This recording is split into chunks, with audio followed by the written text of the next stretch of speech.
नमस्कार, आप देख रहे हैं सी न्यूज भारत। मैं हूं आपके साथ स्नेहा सिंह। वक्त हो गया है न्यूज बुलेटिन का। इस बुलेटिन में कहां हुआ विद्युत कैंप का आयोजन और कहां हुआ टीका प्रबंधन एवं स्वास्थ्य कर्मी सम्मान समारोह। ऐसी तमाम खबरों पर विस्तार से करेंगे चर्चा। तो चलिए शुरू करते हैं खबरों का। गोरखपुर नगर पंचायत कस्बा संग्रामपुर उनवल बाबू रामपाल सिंह के हाथा में एक मुश्त समाधान योजना के तहत हुआ विद्युत कैंप का आयोजन। इस कैंप में जनता अपना बिल सुधार कर जमा किया अपना विद्युत बकाया बिल। इस कैंप में बिजली विभाग के AC Ramesh Chandra, XEN Somdutt Sharma, SDO Pushpendra Singh, JE Arun Pratap Singh व साथ में बिजली विभाग के अन्य कर्मचारी मौजूद रहे। गोरखपुर से सीनू संवाददाता कृष्ण मोहन सैनी की रिपोर्ट। उत्तर प्रदेश के जनपद लखीमपुर खीरी के मैगलगंज गल्ला मंडी में किसानों ने धान न तौलने पर सांकेतिक रूप से धान की ठेरी में लगाई आग, जिसकी खबर सोशल मीडिया पर वायरल हुई। इस घटना को लेकर भाजपा प्रदेश प्रवक्ता जुगल किशोर पहुंचे मैगलगंज गल्ला मंडी में बने केंद्रों के प्रभारियों को जमकर फटकारा और सरकार की छवि खराब करने का आरोप लगाया। वहीं सख्त लहजे से किसानों का धान 2 दिन के अंदर धान तौलने की बात कही। संबंधित अधिकारियों को भनक लगते ही मंडी पहुंचकर अपने कर्मचारियों को किसान से भाषा सही करने की नसीहत दी। लखीमपुर से सीनू संवाददाता रियाज सिद्दीकी। पीपराकोटी देश में अब तक 100 करोड़ कोविड टीकाकरण का सुरक्षा कवच प्रदान किया जा चुका है। सुरक्षित है प्राथमिक स्वास्थ्य केंद्र जाकरा में शनिवार को टीका प्रबंधन एवं स्वास्थ्य कर्मी सम्मान समारोह के अवसर पर गन्ना उद्योग एवं विधि मंत्री प्रमोद कुमार ने कहा कि जबकि मंच संचालन लाल बाबू प्रसाद ने किया। मंत्री ने कोविड-19 टीकाकरण पर विस्तृत चर्चा करते हुए कहा कि कोरोना को हारना तय है। कोरोना मुक्त भारत बनेगा, लेकिन अभी सतर्कता जरूरी है।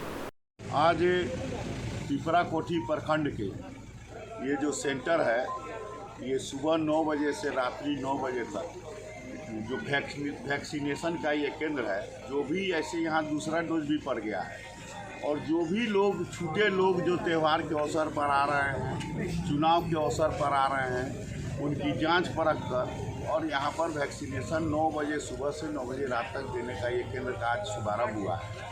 और 100 करोड़ जो देश में वैक्सीनेशन अपने यशस्वी प्रधानमंत्री महोदय के नेतृत्व में हुआ है, जिसमें बिहार टॉप किया और बिहार में ये पूर्वी चंपारण जिला टॉप किया और देश में ये हम लोग का पूर्वी चंपारण जिला जो दूसरा स्थान हुआ, तो उसमें पीपराकोठी जो प्रखंड है वह अव्वल निकला कि चूंकि पीपराकोठी प्रखंड में दूसरा डोज भी। मोतिहारी से सीनू संवाददाता आलोक शर्मा।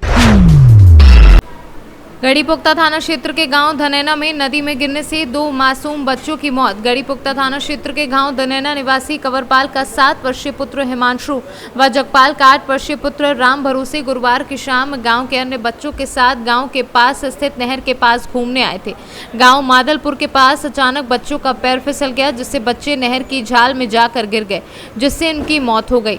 देर शाम तक जब बच्चे घर नहीं लौटे तो परिजनों ने बच्चों की तलाश की। उधर अन्य बच्चों से पूछने पर जुर्गुनों ने बताया कि वह नहर की झाल के पास गए थे, तो परिजनों ने देर रात झाल पर बच्चों की तलाश की। आज सुबह बच्चों के शव झाल में फंसे दिखे। सूचना पर पहुंचे एसआई कमल किशोर, दीवान परविंदर सिंह व गुलफाम ने ग्रामीणों की मदद से बच्चों को नहर से बाहर निकलवाया। बच्चों को मृत देख परिजनों में कोहराम मच गया। वहीं सूचना पर गढ़ीपुख्ता पुलिस भी मौके पर पहुंची। शामली से सीनू संवाददाता। ये यहाँ से नहाने के लिए गए थे। ये 4 बच्चे थे। 2 बच्चे तो जो है डूब गए और 2 ये भागे थे। जो उनमें 3 नंबर का था एक और, वो भी डूब ही गया था। जो दूसरा था एक और 4 नंबर का, उसने उसे तो बचा लिया। मैं गांव में भागे, फिर उनने गांव में बताया अपने घरों, तो उसकी माँ बताने भी आई यहाँ। जो दूसरा लड़का वहाँ पे मरा पर है, तो उसने कहा, क्या नाम था उसका? नाम राम भरोसा। तो उनके घरों कोई नहीं मिला, तो फिर उसके बाद वह वापसी चली गई। यहाँ बताया कि नहीं गई कोई भी। तो फिर उसके बाद सांझ को पता चला, वहाँ पुलिस निकलवाई थी। गांव के लड़कों ने निकल लिए, 3 थे वे। तो उनमें जो थे निकल ले, तो उसमें ये तो पहले ही मिल गया, ऊपर रह रहा था। तो जो हिमांशु लड़का था और जो बच्चा था राम भरोसा, वो नीचे बैठ गया था, वो नहीं मिला। कितनी टाइम के बाद राम भरोसे के पास? वो लगभग 20 मिनट बाद। तो आप लोगों को यानी कि घटना के कुछ टाइम बाद पता चला, क्या मामला हुआ है?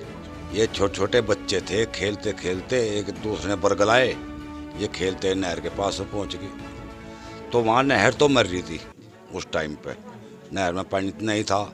एक वहाँ डोकड़ा है बहुत गहरा, इसमें 3 गज के करीब पानी खड़ा है, करीब 9 फुट। तो बच्चे थे वहाँ, बच्चे तो बच्चे हों, कोई संजी सड़ावे वहाँ 2 पैसे सड़ा दे, कोई पैसा दी गया, उस चक्कर में जाकर बढ़ते बढ़ते पानी में बढ़ गए। 2 बच्चे तो वहाँ डूब गए, तीसरा डूबने लगा। वो चौथा बच्चा था कुछ समझदार सा होगा, उसने उसका हाथ पकड़ कर बैठ झटका दे लिया। ये बच्चे डर कर गाँव में भाग गए। उनके करीब 3 घंटे बाद गांव में हलचल मची, भाई मेरा बच्चा कहाँ, मेरा ढूंढ पड़े। उसके बाद में ढूंढ पड़ी, इस टाइम इसी करीब माए बच्चों की लाश मिली। कितने समय के बाद बच्चों की लाश मिली? घटना के कितना टाइम? करीब 2.5-3 घंटे बाद लाश को गोताखोरों ने तलाश कराया, गाँव वासियों ने, मौके पर पुलिस आई। एक बच्चे की बॉडी पुलिस निकाल कर ले गई थी, दूसरा मिला था उन्हें। तो फिर गांव वाले हटके फिर बढ़े उसमें, और दूसरा बच्चा करीब 20 मिनट बाद वो मिला। उसे तो पुलिस वाले ले गए पोस्टमार्टम पे, इसे गांव वाले घर ले आए। पोस्टमास्टर ने बच्चे का हुआ, दोनों का किसी ने नहीं, पोस्टमार्टम नहीं, उसे वैसे वापसी लेकर आ गए थे, पंचनामा भर के उसकी मैट्रिसिंग बात। मोहम्मद इकरार की रिपोर्ट। फिलहाल इस न्यूज बुलेटिन में बस इतना ही। देश विदेश की ऐसी तमाम खबरों को देखने के लिए बने रहें सी न्यूज भारत के साथ।